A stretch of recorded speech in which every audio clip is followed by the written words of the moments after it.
Thân chào cả nhà, không nên xem chùa đâu đó. Nhớ đăng ký, like, comment để ủng hộ team nha. Kiếp trước virus zombie bùng phát, cha mẹ và em trai đã ăn thịt chị gái tôi để sống. Nhưng chị ấy đã sống lại còn phải điên cùng tích trữ hàng hóa cho gia đình. Ba mẹ không tin, mắng chị ấy giở trò khôn vặt vì không muốn đóng học phí cho em trai. Chỉ có tôi nhìn vật tư chất thành tòa núi nhỏ, tiểu tâm tư liền xuất hiện. Chị gái ơi là chị gái, may mà chị chỉ là một người phụ nữ ngu ngốc. Bầu không khí phòng khách thật đè nén. Chị gái tôi cẩn thận bước vào. Mẹ tôi nhìn chị ấy chằm chằm, giọng điệu cay nghiệt, vẫn còn biết quay trở về à? Để cô đóng học phí cho Tiểu Đằng. Cô đều 3 đẩy 4 chặn. Có người chị gái nào như vậy không? Mẹ à, con thực sự có việc phải làm. Giọng chị tôi khô khan, muốn giải thích nhưng không ai chịu nghe. Tôi liền cảm thấy kỳ quái. Sau khi tốt nghiệp trung học cơ sở, bố mẹ không cho chị gái tôi bắt đầu làm việc từ năm 16 tuổi, làm thợ gội đầu, cũng từng làm bưng bê, cuối cùng trở thành giám đốc của một hiệu thuốc. Tôi luôn ghét sự yếu đuối của chị tôi. Bị bố mẹ chèn ép, bị em trai hút máu cũng không dám phản kháng, nhưng cũng phải thừa nhận, chị ấy mỗi ngày luôn tràn đầy năng lượng. Không hiểu sao hôm nay mặt mày nhợt nhạt, lơ đãng như thế. Mẹ tôi không nói chuyện với chị tôi nữa, quay đầu lại. Bố tôi cứng rắn mở miệng, làm gián đoạn lời của chị gái tôi. Được rồi, bây giờ đã về rồi thì nhanh chóng chuyển tiền học phí qua đây. Tiểu Đằng, 2 ngày nữa trường sẽ ngừng đăng ký. Đỗ Tử Đằng, em trai tôi, lúc còn nhỏ đã rất thông minh. Chỉ tiếc là dưới sự nuông chiều của bố mẹ, càng ngày càng lười biếng, tham lam. Thậm chí một ngày trước kỳ thi trung học phổ thông còn chơi game cả đêm, không thi vào trường trung học tốt trên thị trường. Bố mẹ đành phải quyết định chi 200.000 đô la để mua bằng cấp của một trường trung học tư thục. Tất nhiên không phải dùng tiền của họ. Tiền tiết kiệm của chị gái tôi từ khi đi làm đến nay đều ở chỗ họ. Chị ấy bình thường không tiêu xài nhiều, số tiền khá ấn tượng, chỉ là vẫn còn thiếu 1-2 ngàn. Bố tôi đã nghĩ ra một cách tồi tệ để chị ấy lén biển thủ tiền trong cửa hàng. Dù sao chị ấy cũng là giám đốc, sẽ không ai phát hiện ra. Chờ tháng sau tiền lương được gửi rồi bù vào lại là được rồi. Thấy chị gái tôi không nói gì, em trai tôi hét lên, chị ơi, chị không học trung học, chị thật ngu ngốc, không liên quan gì đến tôi. Không phải là chị cố ý không trả tiền chứ, muốn hại tôi cũng không học trung học. Không phải đâu, chị không có ý đó. Chị gái tôi hoảng loạn xua tay. Mẹ tôi nghe được lời nói của em trai tôi cũng đồng ý. Đúng vậy, giáo viên của Tiểu Đằng cũng đã nói rồi. Em trai cô rất thông minh, chỉ là không làm việc chăm chỉ. Chờ trung học vào một trường tốt, cố gắng hết sức. Còn không phải là Thanh Hoa Bắc Đại tùy tiện chọn hay sao? Đến lúc rồi nói ra ngoài, người làm chị gái như cô cũng có mặt mũi. Vâng. Chị gái tôi nhìn điện thoại, đi về phía cửa với vẻ lơ đãng. Mở cửa ra, túi lớn và túi nhỏ liền tràn vào.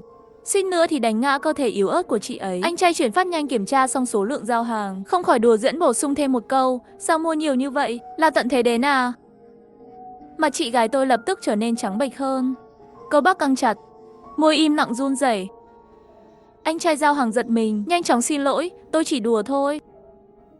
Đừng để ý nha. Chị gái tôi bình tĩnh lại, khuôn mặt mang theo tê liệt và sợ hãi hơi xoay chuyển, nói lắp bắp với anh ta. Nghe nói gần đây lại có bệnh truyền nhiễm gì đó, chuẩn bị trước một chút. Anh cũng nên tích trữ chút thức ăn đi. Anh trai chuyển phát nhanh không để ý, chỉ cười phụ họa 2 tiếng, không có vấn đề gì khác. Quay đầu rời đi. Mẹ tôi nhảy dựng lên, chỉ vào mũi chị gái tôi. Đói bụng ăn nhân rồi phải không? Đóng học phí cho em trai thì không chịu. Thay vào đó là tiêu tiền mua những thứ vô dụng này. Con luôn là người ngoan ngoãn nhất. Con nói bây giờ con học xấu với ai? Bố mẹ, con sẽ thành thật với 2 người, nhưng hãy bình tĩnh. Đừng sợ. Chị tôi hít một hơi thật sâu, giữ giọng nói run rẩy bình ổn lại, chậm rãi nói, con là trọng sinh trở về. Kiếp trước toàn thế giới bùng phát virus zombie. Để xi mạng, chúng ta buộc phải ở nhà. Bởi vì không biết phải mất bao lâu mới có thể đợi được cứu hộ, cho nên nhất định phải tích trữ đủ thức ăn trước. Nếu không rất có thể sẽ chết đói trước khi zombie bị tiêu diệt. Từ vựng quá thời thượng khiến bố mẹ bối rối. Chỉ có Đỗ Tử Đằng rất nhanh kêu lên, trọng sinh lại còn có zombie. Chị gái tôi gật đầu, đầy lo lắng, nhưng chỉ nghe thấy lời chế nhạo của em trai, cười chớt mất. Sao chị vẫn tin loại chuyện này? Không phải chỉ là keo kiệt không muốn đưa tiền thôi sao? Buồn cười thật, sao chị không nói là mình ghen tị với tôi vì tôi còn tôn trọng chị một chút? Lúc này bố tôi cũng phản ứng lại. 2 bước đến bên chị gái tôi, bàn tay to như nan quạt vỗ xuống một cái. Dám giở trò thông minh với lão tử. Chị gái tôi đâm vào chiếc tủ ở bên cạnh, ngã xuống đất. Hồi lâu không có động tĩnh gì. Bố tôi đang rất tức giận, lại một chân đạp qua. Đừng giả vờ với ông đây. Chị tôi vẫn bất động. Mẹ tôi giật mình, vội vàng kéo em trai tôi chạy ra ngoài, còn không quên nhắc nhở bố tôi.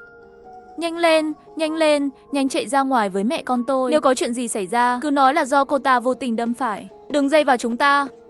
Trong nháy mắt trong phòng hoàn toàn yên tĩnh, tôi đi qua để đỡ chị gái tôi lên. Một lúc lâu sau, chị gái tôi mới tỉnh lại. Chị ấy nhìn tôi với ánh mắt lạnh lùng, có chút choáng váng. Em cũng không tin chị gái sao? Em tin. Giọng nói quá kiên định của tôi khiến chị ấy có chút hoảng hốt. Trong vẻ mặt bối rối của chị ấy, tôi cười tàn nhẫn. Làm sao tôi có thể không tin?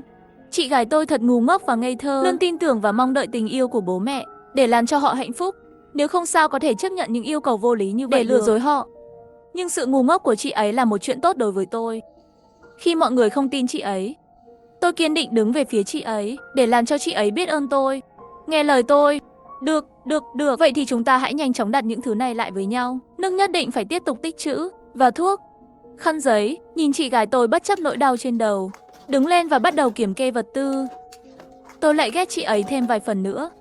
Trái tim tôi thắt chặt. Không thể để chị ấy làm hỏng kế hoạch của tôi. Tôi mím môi, tôi cẩn thận hỏi chị ấy. Chị ơi, kiếp trước có phải chị bị zombie rớt chót hay không? Không phải, kiếp trước chúng ta đều trốn ở nhà. Không ai dám ra ngoài, giống như là nghĩ đến chuyện gì kỳ lạ đáng sợ. Chị gái tôi run rẩy, tay nắm chặt lấy cánh tay tôi, móng tay ghim vào da thịt tôi. Tôi chịu đựng đau đớn từng bước dẫn dắt chị ấy. Vậy kiếp trước trong nhà không có lương thực thì ăn cái gì? Chị cũng biết mà, chúng ta đói cũng không sao. Bố mẹ sẽ không để Tiểu Đằng chịu đói đâu. Nếu thật sự đến biệt thự một ngày hết đạn dược, hết lương thực rồi. Chị ấy hét lên một tiếng, muốn che miệng tôi lại. Nhìn thấy vẻ mặt sợ hãi của chị ấy, tôi biết, tôi đã đoán đúng rồi. Kiếp trước, có lẽ chị ấy bị bố mẹ đó coi là thức ăn dự trữ cho con trai, tàn nhẫn bị phân xác. Nhưng dù như vậy, chị ấy có trọng sinh, thậm chí còn nghĩ đến việc tích trữ hàng hóa cho gia đình để bảo vệ họ. Thật là ngu ngốc. Tôi cố nén buồn nôn, ép mình rơi vài giọt nước mắt, vươn tay ôm lấy chị ấy. Chị ơi, em sợ, em không muốn chết đâu, chúng ta rời khỏi đây được không? Chị ơi, chị cũng biết họ thương Tiểu Đằng như thế nào. Nếu như thật sự ngày đó đến, em còn sống được không? Nhưng trên mặt chị ấy là đau đớn và bối rối. Tôi biết đó là lòng hiếu thảo khắc sâu trong tâm trí chị tôi. Và cảnh tượng kiếp trước khi bản thân mình chết thảm, xé nát trái tim sợ hãi của chị ấy. Chị đã nói là sẽ luôn bảo vệ em mà. Chị đã quên rồi sao? Khi còn nhỏ, em suýt chết đuối. Lần đó chị có cứu em không? Lần này chị còn muốn ép em phải chết sao? Nếu bố mẹ không tin, tự nhiên cũng không tích trữ thức ăn. Chúng ta mua cho họ thêm chút đồ ăn. Cũng coi là hết lòng hết dạ. Những kẻ ngốc dễ bị bắt cóc đạo đức, cùng với những trải nghiệm tàn khốc và khủng khiếp của ngày chắc chắn sẽ khiến đầu óc của chị tôi chìm trong trạng thái hỗn loạn. Không bao lâu sau, chị ấy đã bị tẩy não thành công những lời nói cứng rắn và mềm mỏng của tôi. Quyết định để những vật tư này lại ở nhà, sau đó đánh cược với tôi đi nơi khác. Ở căn nhà này, chị gái tôi không có nhiều đồ, chị ấy thậm chí còn không có phòng riêng. Ngày thường ngủ trong phòng khách, trên một chiếc giường đơn. Chị ấy chỉ lấy một túi giấy từ dưới nệm ra, lại mang theo mấy bộ quần áo nữa, và cùng tôi tay trắng rời khỏi nhà. Tưởng tượng cảnh một nhà 3 người trong tương lai gần sẽ bị zombie cắn chết, hoặc bị cướp bởi một người hàng xóm đói khát. Trái tim tôi kích động đến mức đập thình thịch. Tôi vừa đóng cửa và đứng trong hành lang tối tăm. Bên dưới hành lang là giọng nói thiếu kiên nhẫn của em trai tôi. Kiếp trước virus zombie bùng phát, cha mẹ và em trai đã ăn thịt chị gái tôi để sống sót. Nhưng chị ấy đã sống lại còn phải điên cuồng tích trữ hàng hóa cho gia đình. Bố mẹ không tin, mắng chị ấy, giở trò khôn vặt vì không muốn đóng học phí cho em trai. Chỉ có tôi nhìn vật tư chất thành tòa núi nhỏ, tiểu tâm tư liền xuất hiện. Chị gái ơi là chị gái, may mà chị chỉ là một người phụ nữ ngu ngốc, vừa đóng cửa và đứng trong hành lang tối tăm. Dưới hành lang có tiếng nói thiếu kiên nhẫn của em trai tôi. Mẹ, không phải mẹ nói sợ chị ta xảy ra chuyện đổ lỗi cho chúng ta sao? Bây giờ lại phải quay trở về, đồ vô lương tâm. Con không phải vì cho con đi học. Vừa rồi sức lực của bố con có hơi lớn, nếu cô ta tức giận thì sao? Nếu lấy thẻ ngân hàng đi thì sao? Giọng nói kỳ lạ của mẹ tôi và tiếng bước chân từ từ tiến đến gần. Lúc này nếu bị phát hiện, muốn bỏ chạy sợ là phải tốn thêm chút sức lực. Làm sao bây giờ? Tôi và chị gái nhìn nhau một cái, nhìn bóng người lấp ló, lập tức kéo tôi bỏ chạy. Vì sợ bị họ phát hiện, cả hai chúng tôi đều căng thẳng, một khắc cũng không dám dừng lại, đợi đến tầng trên cùng mới dám dựa vào tường hơi thở hổn hển. Tôi thuận theo hơi thở, hơi lo lắng kéo tay chị gái tôi. Chị ơi, có phải chị không lấy thẻ ngân hàng theo không? Tiền của chị bị họ chuyển đi thì sao? Chị ấy sửng sốt một chút. Sau khi chị sống lại, tất cả đều chuyển vào Tobo rồi. Không để lại một xu sao? Tôi có chút nghi ngờ, không để lại một xu nào. Chị gái tôi gật đầu. Thở phào nhẹ nhõm, trong lòng tôi rõ ràng. Có vẻ như chị ấy cũng không ngốc đến mức mất trí. Vốn định nghỉ ngơi một lát, tận dụng bóng đêm để trốn ra ngoài. Chưa được 2 phút, tôi nghe thấy một tiếng hét mạnh mẽ từ dưới lầu truyền tới. Tệ thật. Có vẻ như họ đã phát hiện, tiền đã được chị gái tôi chuyển đi rồi. Con đứng ở đó làm gì? Mau đi tìm đứa con gái ngoan kia của cô đi. Giọng nói giận dữ của bố tôi lại vang lên trong hành lang. Nhưng giây sau lại bị người ta chặn lại. Không đúng, vừa rồi chúng ta ở dưới lầu. Không thấy ai rời đi cả. Chắc chị gái vẫn còn trốn trên lầu. Đỗ Tử Đằng bình thường ngu ngốc như heo, lúc này lại thông minh lên. Mẹ tôi vui sướng, đúng là con trai tôi. Bà ta mang theo nụ cười cao ngạo hướng trên lầu hô. Đồ sói mắt trắng, xem bố mày sẽ trị mày như thế nào. Tòa nhà này không có sân thượng, lúc này chúng ta đã bị đẩy đến ngõ cụt rồi. Làm sao bây giờ? Tay chân tôi lạnh ngắt, môi tê dại, mắt bất lực, nhìn đến mấy chậu cây trên bệ cửa sổ. Sao thứ này quen quá vậy? Nhớ rồi. Phòng 701 ở tầng trên cùng là một đôi vợ chồng già đi lại không tiện. Con trai không thường xuyên ở nhà, không có ai chăm sóc. Người khác sợ chuyện xảy ra cũng không muốn quan tâm. Chỉ có chị gái tôi là người tốt. Rõ ràng bản thân ngày nào cũng mệt mỏi muốn chết, còn luôn giúp họ mua một ít rau củ mang theo. Ngay cả mấy chậu cây này cũng là chị ấy tự chăm sóc, nói là để ở cửa tốt cho không khí. Gần đây họ về quê rồi, để chị gái giúp trong nhà. Chìa khóa để dưới chậu hoa. Thật kỳ lạ, làm sao tôi biết được chuyện này? Nhưng bây giờ tôi không thể nghĩ về nó nữa. Tiếng cười của em trai tôi ngày càng gần hơn. Tôi thấy họ đang đi lên tầng 7. Lát nữa bị mẹ bắt được, các người sẽ xong đời. Ha ha ha, xem sau này cô còn dám không nghe lời tôi không? May mà lần này chị gái tôi tỉnh táo hơn nhiều. Không đợi tôi thúc giục, chị ấy liền cầm chìa khóa mở cửa. Giây cuối cùng khi một nhà ba người chuẩn bị đi đến góc đường, chúng tôi nhanh chóng và lặng lẽ trốn vào 701. May mà bố mẹ không bao giờ quan tâm đến chị gái tôi. Cũng không biết chuyện chị ấy chăm sóc người già nhà 701. Không ngờ chúng tôi chỉ cách nhau một cánh cửa. Tìm người không có kết quả, họ chỉ có thể chửi thề trở về nhà. Chuyện dịch zombie mà chị nói, còn mấy ngày nữa.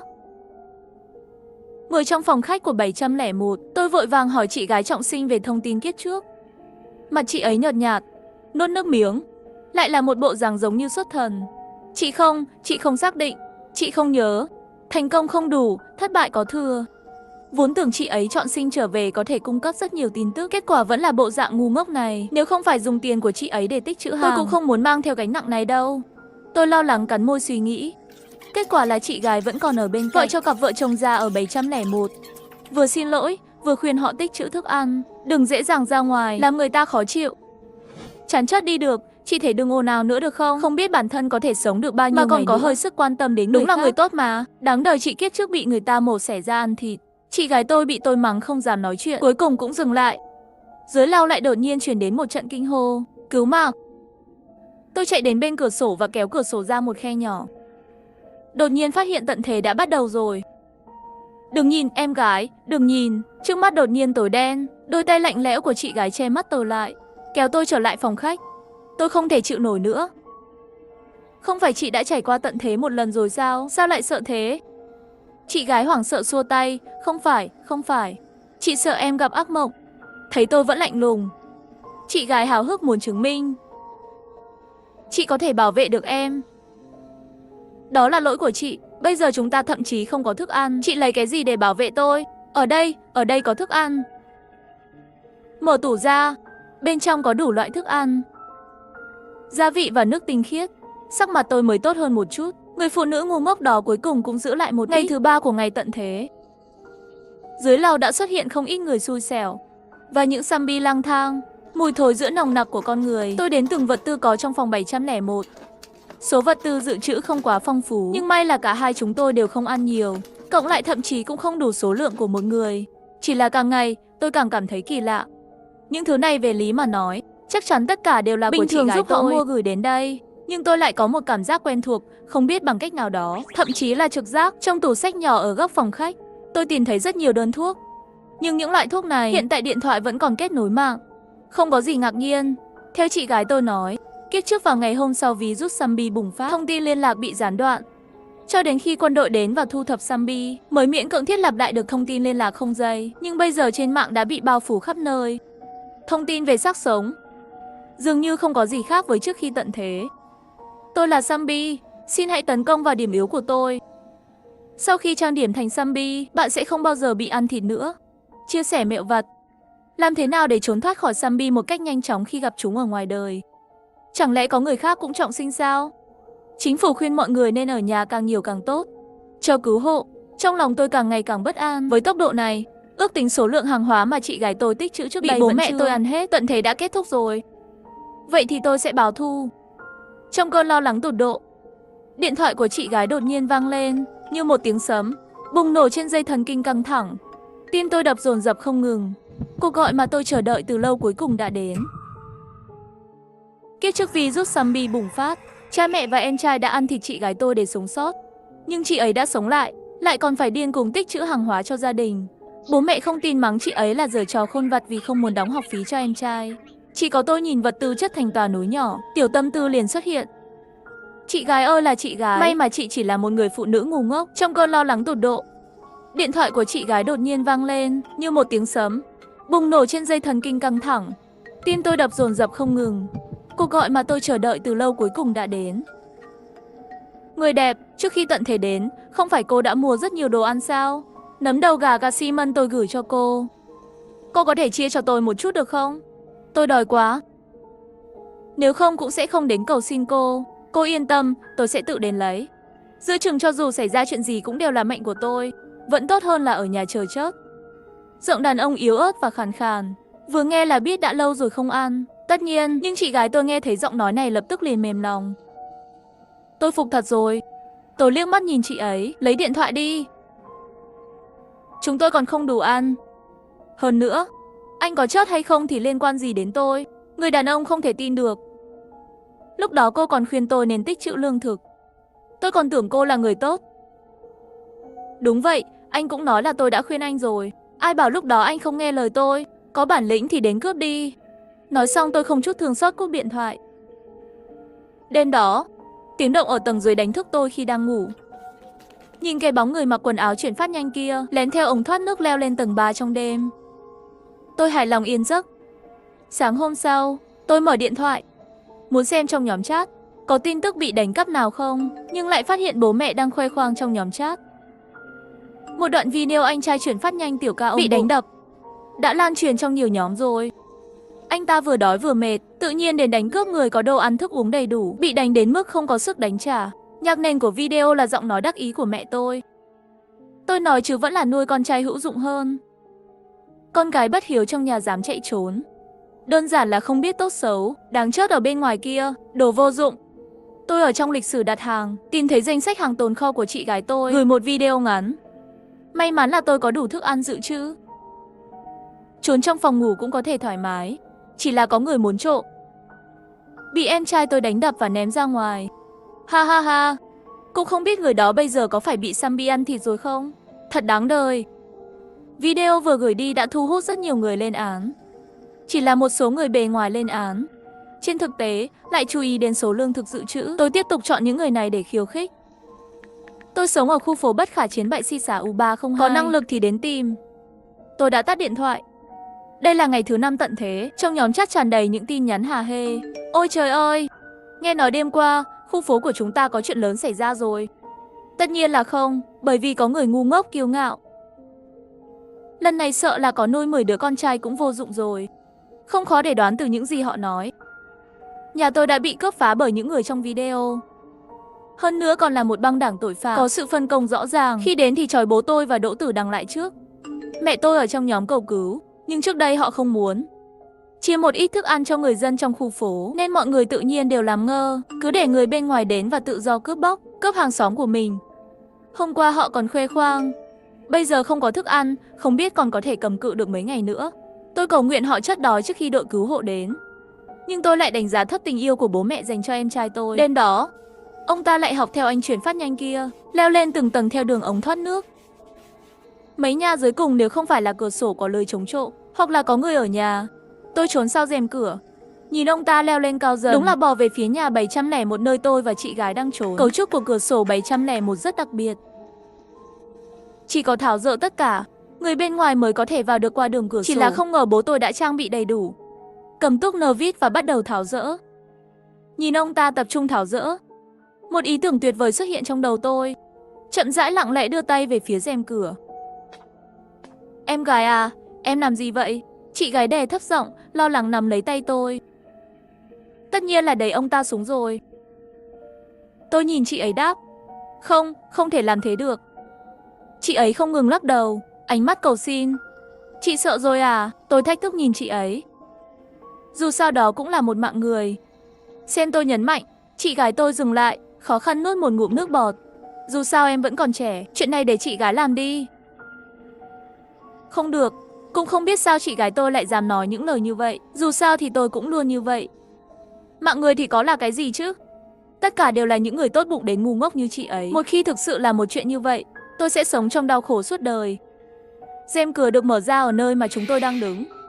Bố tôi kinh ngạc nhìn chị gái. Đỗ Tử Nga, thì ra cô đã trốn ở đây. Chị gái sợ hãi.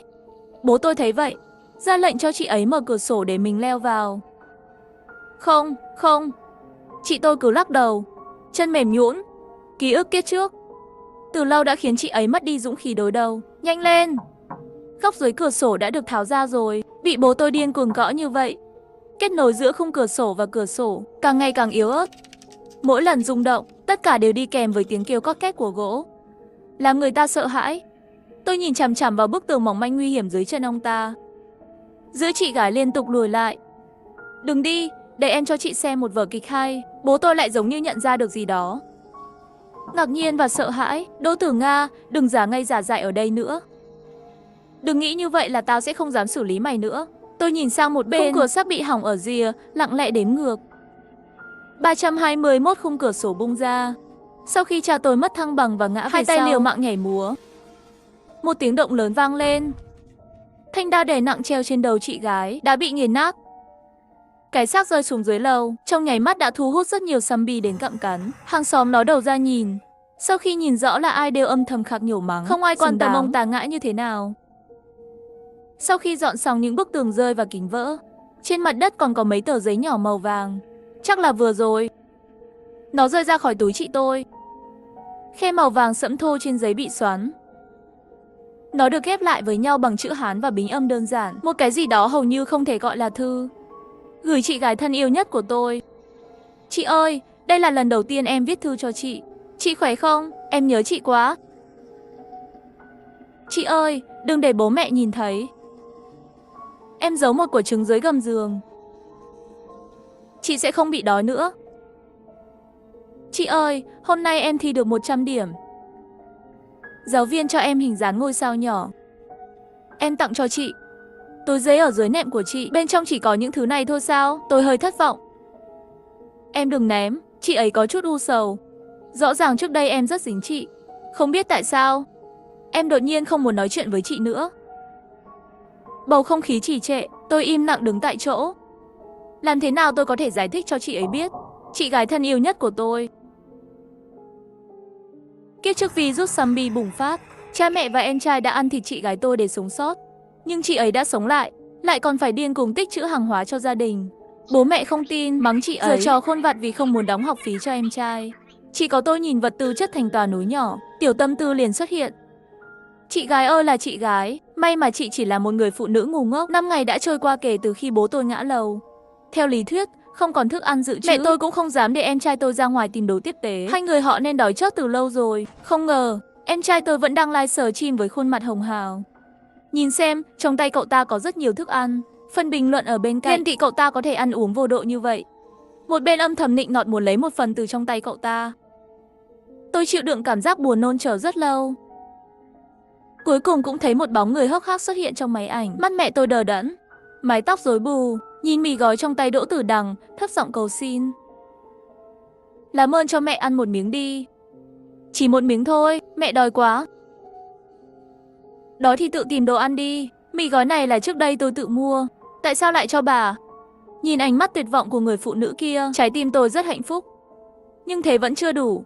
Tôi mở một cái kèn chăm vất giả làm người qua đường, để lại dòng bình luận trong phòng livestream của Đỗ Tử Đằng. Anh bạn nhỏ à, thật ngưỡng mộ cậu, tận thế nhiều ngày như vậy mà cậu vẫn còn có thể ăn mì gói. Đỗ Tử Đằng nhìn một cái, không trả lời bình luận của tôi, nhưng vẻ mặt rõ ràng trở nên đắc ý. Tôi chỉ còn vài gói bánh quy, ăn xong thì không còn nữa. Cậu còn bao nhiêu mì gói vậy? Mặt em trai tôi thay đổi. Tôi tranh thủ rèn sắt khi nóng. Nếu không chúng ta cùng nhau ra ngoài tìm đồ ăn đi. Tôi sống gần nhà cậu. Tôi không đi đâu. Nếu lỡ có chuyện gì xảy ra thì sao? Tôi biết ngay mà. Đỗ Tử Đằng lớn lên trong vại mật. Nhìn thấy zombie, linh hồn đều không còn nữa. Không dám ra ngoài. Vậy nếu mì gói của cậu ăn hết rồi thì sao? Tôi tiếp tục hỏi. Đỗ Tử Đằng do dự rất lâu. Quay lại, nhìn mẹ tôi đang nằm trên mặt đất, hấp hối. Biểu cảm méo mó một chút, hơi thở dồn dập. Đừng quan tâm, tôi có nhiều cách. Tận thế ngày thứ 20, đơn vị 12.138 đã vào thành phố của chúng tôi. Sau một ngày một đêm chiến đấu, xác chết trong thành phố gần như đã được dọn sạch. Mặc dù chính phủ vẫn chưa chính thức thông báo hủy bỏ cảnh báo, nhưng đã có rất nhiều người can đảm dám đi ra ngoài tìm thức ăn. Em gái à, chúng ta hãy thử gửi chút thức ăn đến gia đình này đi. Tôi liếc nhìn màn hình. Đó là một cô gái trẻ ở nhà bên cạnh. Gia đình cô ta đều vì dịch bệnh bùng phát mà chết ở bên ngoài. Chỉ có cô ta và đứa con mới sinh ở nhà trốn thoát được một kiếp. Hiện tại, thức ăn của gia đình cô ta đã hết. Nhưng cô ta không thể ra ngoài vì không thể di chuyển được. Chúng tôi còn rất nhiều vật tư. Tôi không ngăn cản chị gái làm người tốt. Chị tôi thu dọn đồ đạc, cẩn thận mở cửa. Nhưng giây tiếp theo, em trai cầm cà rốt chậm rãi từ trong góc đi ra. Mắt cậu ta đỏ tươi, như kẻ điên. Chị gái à, thì ra chị đang trốn ở đây. Chị gái tôi sợ đến nỗi muốn đóng cửa, nhưng bị cậu ta cưỡng chế ngăn lại. Chị gọi người đến cướp thức ăn của bọn tôi. Còn hại chết bố, có phải không? Chị còn dụ dỗ tôi đưa mẹ đi. Sao lại giỏi trốn tránh trách nhiệm như thế? Tôi cười lạnh. Thức ăn vốn là do chị gái tôi mua, có liên quan gì đến cậu? Bố cũng là do chính mình không cẩn thận ngã lầu. Về phần mẹ, chỉ trách bà ấy yêu cậu quá nhiều thôi. Nghe tôi nói vậy, em trai dường như đã nhìn thấy thứ gì đó rất kinh hoàng. Liên tục lắc đầu, lại vung cà rốt lên chém loạn xạ. Có một tiếng gầm trong hành lang vang lên. Tôi liếc mắt nhìn Đỗ Tử Đằng, không chút thương tiếc đóng cửa lại. Ngoài cửa không biết từ đâu có cá lọt lưới chạy ra. Tôi cũng không biết virus zombie đã bị tiêu diệt chưa. Nó chăm chú vùi đầu, gặm cắn cơ thể gầy gò vì đói quá mức. Tôi nhìn bầu trời bên ngoài cửa sổ, mây đen đã tan hết. Bầu trời xanh như vừa xối nước, giống như xóa bỏ vô số quá khứ không thể chịu đựng được. Ngày tận thế của chị gái đã kết thúc, tôi cũng nên biến mất. Năm 2666, trên trái đất bùng phát dịch bệnh, gây mất mát toàn cầu. Nhiều quốc gia bị tổn thất nặng nề. Cố gắng hết sức mới miễn cưỡng đẩy lùi dịch zombie. Thậm chí một số nước nhỏ cũng bị diệt vong. Tuy nhiên, do Trung Quốc đã ban hành một kế hoạch khẩn cấp, có mục tiêu rõ ràng ngay từ đầu. Trở thành quốc gia duy nhất trên thế giới không bị gián đoạn liên lạc và là quốc gia đầu tiên tiêu diệt sạch zombie, xây dựng lại đất nước sau thảm họa. Tiểu Lưu, lần này nhờ có phản ứng kịp thời của anh, giảm rất nhiều tổn thất cho chúng tôi.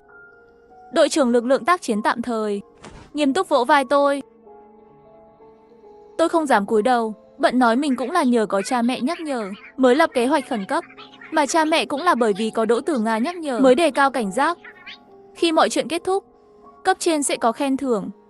Đúng rồi, nghe nói cô gái đó trước đây từng làm giám đốc hiệu thuốc. Tái thiết lập sau thảm họa này, đơn vị chăm sóc đầu tiên cần nhân viên y tế. Cứ để cô ấy đến đi, cảm ơn anh. Tôi đã lấy tài liệu được lãnh đạo phê duyệt đặc biệt, theo địa chỉ để tìm Đỗ Tử Nga. Chị ấy đang dọn dẹp trong nhà. Nghe mục đích của tôi, Đỗ Tử Nga rất vui. Kết quả vừa mở tài liệu ra nhìn, vẻ mặt của chị ấy lại vặn vẹo. Anh Lưu à, tôi muốn hỏi em gái tôi có thể tham gia tái thiết sau thảm họa không? Chị gái à? Tôi có chút nghi ngờ, không nghe nói Đỗ Tử Nga còn có em gái. Đúng vậy, em gái tôi có thành tích học tập rất tốt, luôn là người được hạng nhất. Dù anh có nói gì thì em ấy đều có thể làm tốt. Giờ cô ấy ở đâu? Tôi có thể thử hỏi lãnh đạo có được không? Đỗ Tử Nga cười phá lên. Lưu đại ca, anh thật là biết nói đùa. Không phải em gái tôi đang đứng cạnh anh sao? Ngón tay gầy gò của chị ấy chỉ về phía tôi. Rõ ràng là ban ngày, tôi lại toát mồ hôi lạnh. Không có ai ở đó. Mượn lý do kiểm tra sức khỏe đầu vào, tôi đã nói dối đưa Đỗ Tử Nga đến gặp nhà thôi miên. Chị ấy đơn giản và tốt bụng, không nghi ngờ gì. Chưa đầy 5 phút đã rơi vào trạng thái thôi miên. Thực ra trong lòng tôi đã có chút phỏng đoán rồi, cũng đã được xác nhận được trong miệng đồng nghiệp. Chỉ muốn xác nhận lại thôi. Thôi miên kết thúc, nhà thôi miên đưa tôi đến văn phòng. Bệnh nhân anh đưa tới, bởi vì một số kích thích lớn đã tạo ra bệnh tâm thần. Có sự phân chia nhân cách và dị âm, các triệu chứng hỗn hợp cho thấy nhân cách này là em gái của bệnh nhân. Nhà thôi miên gật đầu. Không như tôi mong đợi, nhân cách phân liệt của Đỗ Tử Nga, đó là em gái đã chết khi 18 tuổi của chị ấy. Nhưng trong ký ức lần này, em gái của chị ấy biến thành suýt chết đuối, sau này vẫn trưởng thành tốt. Còn những cái khác thì sao? Cô ấy còn nói gì nữa không? Nhà thôi miên thở dài, quay màn hình máy tính về phía tôi. Trong quá trình thôi miên, bệnh nhân rất tỉnh táo, kể câu chuyện theo ngôi thứ nhất. Tự anh nhìn đi. Kiếp trước virus zombie bùng phát, cha mẹ và em trai đã ăn thịt chị gái tôi để sống sót. Nhưng chị ấy đã sống lại lại còn phải điên cuồng tích trữ hàng hóa cho gia đình. Ba mẹ không tin, mắng chị ấy là giở trò khôn vặt vì không muốn đóng học phí cho em trai. Chỉ có tôi nhìn vật tư chất thành tòa núi nhỏ. Tiểu tâm tư liền xuất hiện. Chị gái ơi là chị gái, may mà chị chỉ là một người phụ nữ ngu ngốc.